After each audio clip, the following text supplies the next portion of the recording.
Hello and welcome to Yum Yum F1. We bring you the news that Max Verstappen finished second Come on! in qualifying.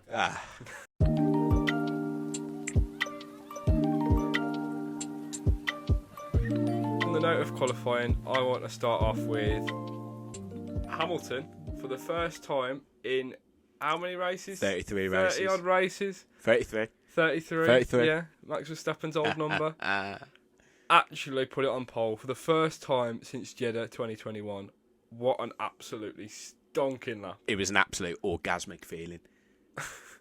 Honestly, I was watching him going around that final sector. His rear tyres were sliding all over the place. I thought, oh no, he's messed this up. This is it. And actually, 3 milliseconds, 3,000th of a second is all that it took to get him on pole.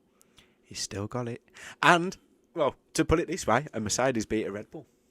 Yeah. We haven't said that for a long time. All the emotions started coming up as that was happening. It was it was lovely. That means that for 2 years in a row, Mercedes have got pole at Hungary with a collective margin of 7 milliseconds. That's over just 2 years. ridiculous. With Russell getting it by 4 milliseconds last year. That is ridiculous. It's crazy, isn't it? I don't even think that's an eye blink, is it? Exactly. It's much less. Yeah. Absolutely fantastic qualifying. McLaren back up there again. Yep. Whatever they've done to that car, they've done something good, haven't they? It's really, really well. Hamilton was properly praising the fact that they could go fast through quick corners at Silverstone 2 weeks ago. And actually, in a lot of the slow corners, they've definitely matched Red Bull as well. They've done absolutely fantastically. 1,000,000%. And they produced 2 massive laps to qualify third and fourth. Yes, third and fourth. Yeah. Yeah. So that meant for a massively exciting qualifying. I mean, the upgrades that McLaren bought to Silverstone and to Hungary, a massive step forward for him. Is a massive step forward. Yeah. I mean, absolutely huge. I mean, when I've mentioned early on in the season about McLaren and Alpine, probably battling it out mid-table. Yeah. In the championship towards the end of this season, where McLaren had a few bad races, Alpine have had some poor races, but then they've both had some really good races. Yeah, definitely. I do think with these upgrades now, if they continue on the form that they're on now, and with Alpine not finishing races at all, double DNS in the last 2 races. We'll get to that later. Yeah, I mean that could decide the championship for both teams, couldn't it? Yeah, right there, just definitely. the previous 2 races. Definitely. I have to agree. At the start of the season, we were even talking about it on podcast, saying how Alpine are fighting with McLaren, and I just think that Alpine have got the edge. Yeah, like McLaren looking like 7th, maybe even 8th best team in the championship. They were going nowhere, and now all of a sudden, they've almost swapped with Aston Martin, and they're right at the top. Earning stuff podiums, Aston Martin. double podiums. Yeah, stuff Aston They've Martin. jumped Mercedes, they've jumped Ferrari. They're literally challenging for pole positions and wins. Yeah, it's exactly. crazy, isn't it? The way they're going, they'll probably finish second in this championship. It'll probably be Aston Martin and Mercedes. Definitely. I think they will beat Aston Martin. Mercedes, probably will beat them. I don't mind that. But they probably will beat them. Yeah. And rightly deserved as well. And you've got to take your hat off to both drivers as well. You've got to take your hat off to Lando and especially Oscar. Yeah. I mean, he's keeping it up there, isn't he? He is, yeah. And he got a lot of criticism at the start of the season about, is he going to cut it? He hasn't really got that much in terms of points. Me being one of them. For Oscar Piastri, the real thing that you could only measure him on, considering how bad the car was how he was compared to Lando. Yeah. No one was expecting him to beat Lando in any sense of the word. No. But he was in the realm of what Lando was achieving. Yeah. And you know what? Now they've got a good car. He's showing what he can do. Yeah, and exactly. He's desperately unlucky that he hasn't got a podium in the last 2 races. Yeah. But he's really fighting and really proving that he can knock about with the big boys. He's got to be due at least one this season, hasn't he? You'd think so. If McLaren can keep up their development, then you definitely 1,000,000%. And he definitely deserves it as well. He has not put 1 foot wrong this season. Absolutely. So far. Not 1 foot wrong. Neither is Lando, really. Neither is Lando. So I mean, Lando's just been, fighting a battle with his hand tied behind his back, hasn't he? Essentially. Exactly.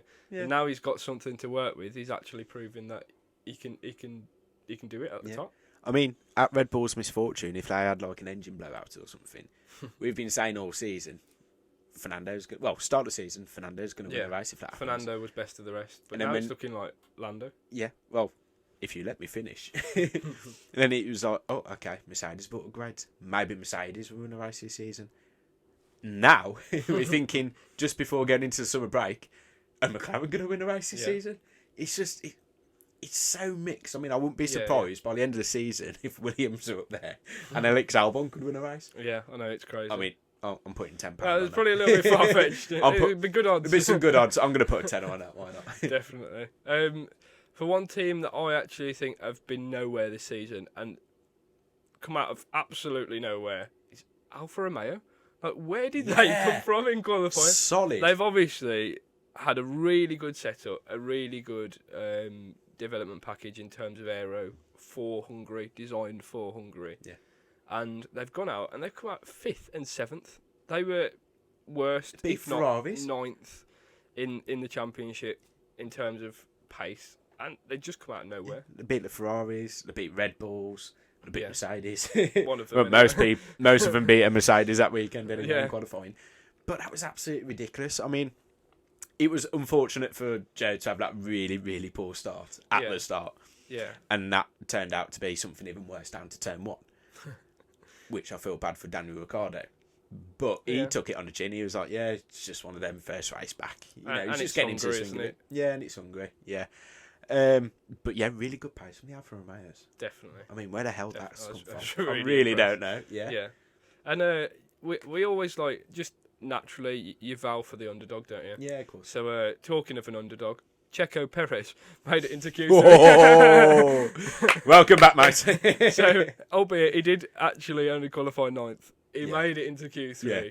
It's a start. But, you know, Sundays where he's actually been really doing his job. Yeah, I think season. I do think he did deserve driver of the day on Sunday. Definitely. You know, he made a very good one or two climb. more laps, and you might argue that he could have made a push for second. Yeah, easy. You know, and I think we'll probably cover it a little bit later on, but Lando definitely deserves a lot of plaudits for how he handled that. Yeah.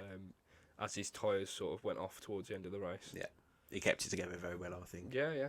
And a lot of it is about, you know, staying out of trouble, staying out of traffic. And traffic was one of the big things that hindered the likes of George Russell in qualifying. So then we get to turn 1 on lap 1. You know, Guan Yu Zhou, after such a phenomenal qualifying,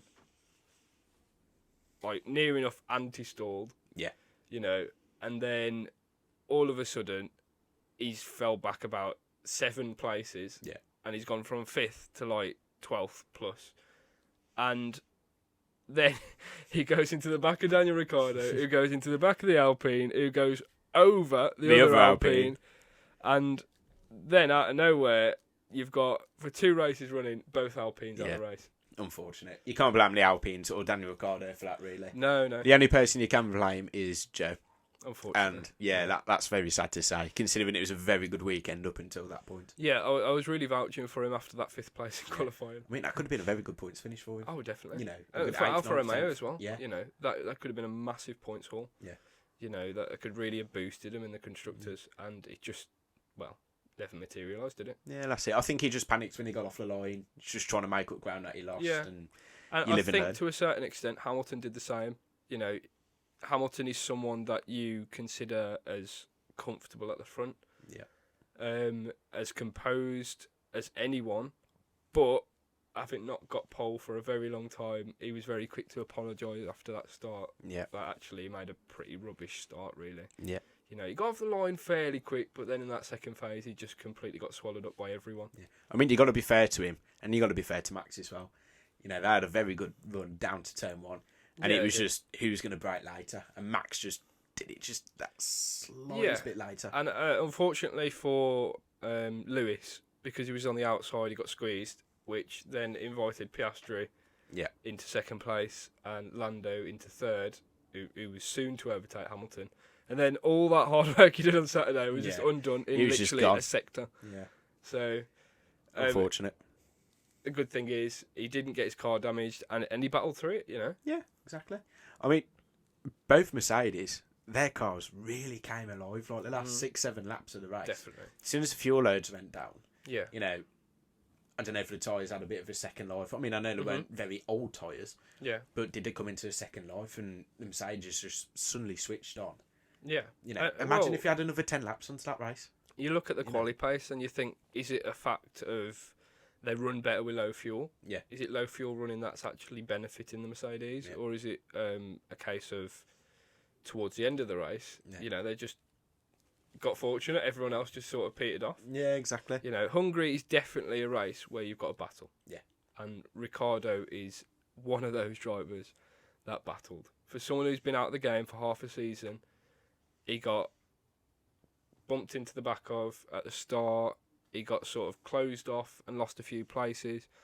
And he pretty much started from dead last. Yeah. 18th. Pretty much. After the Alpines retired. And he fought his way back. Yeah. And not only did he beat Tsunoda in qualifying, but then he beat him in the race as well. He finished 13th, started 13th. It's a really solid performance in what is probably now, we'd have to say, the worst car on the grid. Yeah, exactly. I mean, I never have any doubt in Daniel, other than like last year. But other than that, I've never really had any doubt in Daniel. But when he dropped down to the back after he got shunted, which wasn't his fault, I did think, that's probably his race there. Yeah. That's going to be it, unless if there's a safety car or something, or obviously a red flag. But no, he brought it back. He did really well to bring it back. Yeah, he battled. Yeah. I'm really, really impressed with him. First race back, you haven't really been in the car for about 6-7 months. You haven't raced for a long time. For, I don't know, like since about December. 8-9 months. Yeah, for a very long time. To jump back in the car with only a few days notice. And be expected to be competitive. Yeah. He did a really good job. He did, definitely. Yeah. Hungary is a place where he's obviously won a Grand Prix before. He's going to be competitive. It's somewhere that he likes. Yeah. But as you saw last season, he finished something like 17th in the race last season. He was absolutely nowhere. Yeah. The year before that, he was unfortunate to be, caught up in that cascade of crashes in Turn 1. But he finished 11th, I think, just outside the points. So he's been a bit of a miserable place for Ricciardo the last 2 seasons. So for him to bounce back and really battle in what is the worst car on the grid, he's done a decent job. He's shown what he can do. It's just basically this weekend's just been a bit of a get back into the groove type thing for Daniel, I think. Definitely. So I think he knows his abilities, but he was just trying to get back into the swing of it and just make it to the end of the race and then just build up on there, He said if the car is balanced, he can work with that. Yeah. So it'll be fine, and it did look balanced. Yeah, it so did, it's fine. So he'll improve as the season goes on, towards the end of the season. What happens after that, we don't know. Or do we know? Excuse me. But not only can he improve that car as the season goes on, if AlphaTauri, Red Bull are willing to bring more upgrades, and also he can build upon himself. It'd be really good for him next season if he manages to get a full-time seat somewhere. Oh, Red definitely. Bull. Yeah. It'd be really good. Well, for it would him. be Red Bull if anywhere. So if I was him, I'd take these next how many ever races just to get back into the swing of it all, build yourself back up, build your confidence, have a bit of fun. He's back home with his family, essentially, isn't he? So just go for it. Well, you've seen it with countless number of drivers. You saw it with Pierre Gasly when he obviously got kicked out of Red Bull and returned to what was Toro Rosso at the time, and it's a place where he's felt at home. It's a place where he's comfortable, and it's a place where he achieved 3 podiums, including a race win at Monza. Yeah. So it's obviously a very sort of driver-centric, warming atmosphere, whereas Red Bull is very much results-based and also based around Verstappen, which is the whole reason why Ricciardo left Red Bull in the first place. And now he's very desperate to go back. Now, the way the car's performing, I think anyone would be vouching to get into a Red Bull seat, even Lewis Hamilton at this point. Well, Alex Albon was vouching to go back. Although, except Alex Albon, you do what you're going to do, I suppose. Yeah, absolutely. Yeah. What was a really good day, we talked about Perez getting driver of the day, fighting through to get his podium from 9th place. Someone who started 18th, George Russell, eventually finished 6th. What a performance. Yeah, that's a very good race as well from him. Very good. I mean, he was gutted about qualifying. He knew he had a quick car. He knew they'd be in the top 5 with that car. No problem whatsoever. He was confident. But it's just that traffic just after the second to last corner. I mean, they talk about having a gentleman's agreement, but no one's going to follow that agreement. But then George did say that there isn't an agreement. Well, there's a gentleman's agreement, and there's actually getting over the line and being able to do that. Yeah. At the end of the day, they're all competing with each other. You know, it's money based, it's competitive, and it's dog eats dog. Yeah. You know, you either win or you lose, and it's not going to be like, oh well, I lost. It's not like Sterling Moss, who was very happy to sit behind Fangio and finish second every year. You know, you don't get that gentleman-like sportsmanship anymore. It's about who can get the most. And I think Mercedes absolutely dropped a clanger in qualifying. Really, and really they did. very, very nearly had Hamilton out in Q1 as well for the exact same reasons. Yeah. I mean, that was a very scary moment. It was, I think for a lot of people, that was a bit of a scary yeah. moment when it was like, oh, Mercedes aren't going to get out in time. Yeah, yeah. You know, I was absolutely, I'll admit, I was pricking myself. Yeah. I was just happy that one of them got through. And that's the thing. At the end of the day, if you're catching up to about 5 cars going around the second to last and last corner, you're not going to wait around. No, you of course saw not. Lando Norris. He took about 4 drivers into the second to last corner. Yeah. Went round them all. And you're waiting so long to get this gap for the car in front. And when someone overtakes you, you inevitably lose that gap anyway. Yeah, So exactly. So then you got at to a start certain again. point, you've got to bite the bullet and just go for it. Because you'll beat the drivers that are wasting time queuing up. And bear in mind, your tyres are getting cold. Yeah. Your brakes are getting cold. You're losing everything. Yeah. You know, it's just, what is the point of queuing? Mm-hmm. What is the point? Just go for it. Yeah. Go for it and see what happens, because you never know. And for like a driver like Lewis Hamilton, he openly said in the race, shall we turn the engine down? For reliability issues.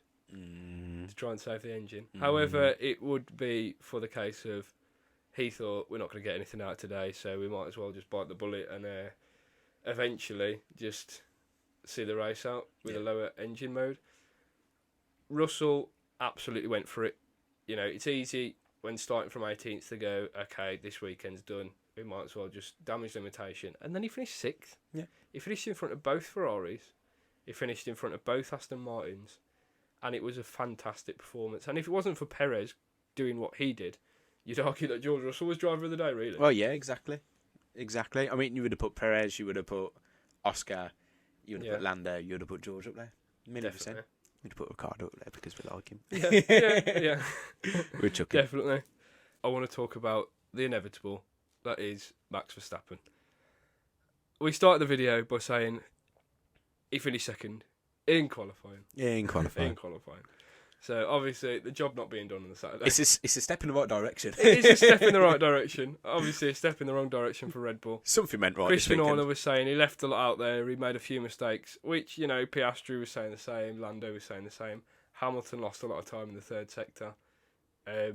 So it sort of balanced itself out. But we're actually seeing the other teams, I want to say, somewhat competing with Red Bull now. Yeah. However, he did finish 30-odd seconds in front. Yeah, exactly. So, in the finish of it, it was the same old Red Bull dominance, the same old Verstappen dominance as we used to. And it was a bit of a clean sweep for Red Bull, really. Yeah, exactly. I mean, the only thing about Red Bull, regardless of what would have happened anyway, if Max would have started 10th, started second, he would have won the race. Let's put it that way. Definitely. But Max didn't need to push in qualifying, did he? Oh, yeah. I mean, the only reason why he didn't push, he could have got pole very, very easily. Oh, could have. But he didn't need to take the risks. Didn't want to take the risks because of obviously your lap time being deleted. Yeah. So it was just a bit of more of a cautious lap for Max, I think, in qualifying. Yeah, maybe. And the thing is, you know, there's no need to worry about qualifying. No. That Red Bull is so strong. They won from 10th last season. Exactly. You know, I can start him last, and you can bet Verstappen will get a podium every race, you know. I mean, Red Bull, Christian Horner, Max, very disheartened about qualifying second. Oh, no, we want to win, which everyone does, obviously. But, you know, if I were Red Bull, I'd think to myself, like, okay, it's second. What's the worry? We did want to get pole, but we know we can do it tomorrow. Yeah. You know, and tomorrow is where it counts on race day. Absolutely. And the bit I'd be worried about if I was a Red Bull fan would be Checo Perez. Yeah. You know, he's shown that car, and himself included, has got the pace to fight through the field, has got the pace to really get some good points, podiums, but he's qualifying 9th. Yeah. You know, if he'd just qualify like in the top 6, then you can bank on every other race being a 1-2. Yeah. Near enough. Yeah. But then if you're qualifying in the top 6, then you might as well have just kept Alex Albon. Yeah. Yeah, but at the end of the day, when you did have Alex Albon, the car wasn't as strong as Mercedes, was it? True. So you can almost bank on the fact that there'll be 2 Mercedes on the podium. So realistically speaking, you're in a bit of a battle with Ferrari at the time, Red Bull. But has Checo been on the podium lately, other than Hungary? Not really. No. Exactly. No, I think did he get a podium in Austria? Was it a few races back? Yeah, he did, didn't he? Yeah, it was a double podium, wasn't it? Yeah. But like realistically speaking, he finished third. He should have finished second then as well. Yeah. He finished he qualified outside the top 10, and that's been 5 races in a row. Yeah. And then he's qualified 9th. You know, it's an improvement, but It's not a good enough improvement. you know, I would expect Daniel Ricciardo to get in that car and qualify top 6. Easy. You know, Easy. that's no stain on Checo Perez whatsoever. No. However, that Red Bull is just so strong that you just expect it. You shouldn't be qualifying at any level Yeah, of ninth. absolutely. Higher than ninth, should I say? Absolutely, exactly. So, realistically speaking, where Verstappen's concerned, he's going to wipe the floor with everyone anyway. Yeah. And they do say as early as, when was it? Monza. They could be taking the constructors home, is it? Yeah. Which you never know, it could be even earlier if Perez had sorted that out. But, It could have been Silverstone. but who knows? You know, Verstappen obviously he's got this title in the bag, and you know it's actually really good to see the dominance. In all fairness, Red Bull have now produced what is the best car statistically in history. They've got a longer win run than the McLaren MP44, which Prost and Senna drove. And, you know, they've got arguably the best driver on the grid. What a load of rubbish. No. I'd only accept this dominance. Well, I don't want this to happen. I don't think anyone does. It'd be fascinating and interesting to see if it happens. But if Red Bull actually win every single race this season, Yeah. if they won every single race this season, I'd take my hat off to them now, but I'd really take my hat off to them because that'd be like, that is incredible. A whole season. And either Red Bull has won a race. Like, that's amazing. It really, really is. Yeah, definitely. I don't like to see, you know, I don't really like to see dominance. Hypocrite, okay. But, The Mercedes fan. yeah. But to see, it's kind of sad because to see another car, a modern car, overtake the likes of like the MP44, It's quite that sad, nostalgia, really. isn't it? Yeah, it's quite sad. And the nostalgia factor makes you want that to Yeah. sort of win. But then, you know, you never know. We might look back in 5, 10, 20 years' time and be like, you know, we think the same of this Red Bull Yeah, compared the to Red MP44. Bull was the McLaren of our day. Sort of Yeah, thing, exactly. You know, so it is nice. Deep breath. Deep breath. Don't cry. It is nice, but I think it would be amazing if they won every single race this season. Yeah, definitely. It would be absolutely It'd be amazing. a real show of what F1's about and how it is the pinnacle of development and research in motorsport. Yep. You know, if you produce that car, this is what you could do. Yeah. On the contrary, I think we were absolutely spoilt rotten with the 2021 season. Yeah. You know, and to expect that to happen every single season, you know, you look at the great battles between Vettel and Hamilton, and after Silverstone, you know, there's a big push from Mercedes, and they sort of had it tied up towards the end of the season anyway. Yeah. So there was never really that sort of real battle. Well, we haven't had that since maybe 2010, 2012. Yeah. So it is good to see the dominance, but also We're a do bit like bored to of get it. spoiled with a battling. Yeah, we're a so- bit bored of it now. Yeah, So is someone else coming? If we can have a repeat of the 2021 season, that'd be absolutely fantastic. Yeah, it'd be smashing. I mean, not the end minus result. Michael Massey. Yeah, not the end result, but we would like something. Yeah, so on that note, we'll be ending. So thank you very much for watching. This has been the Hungary Grand Prix debrief. And we've been Yami F1. Ta-ra of it.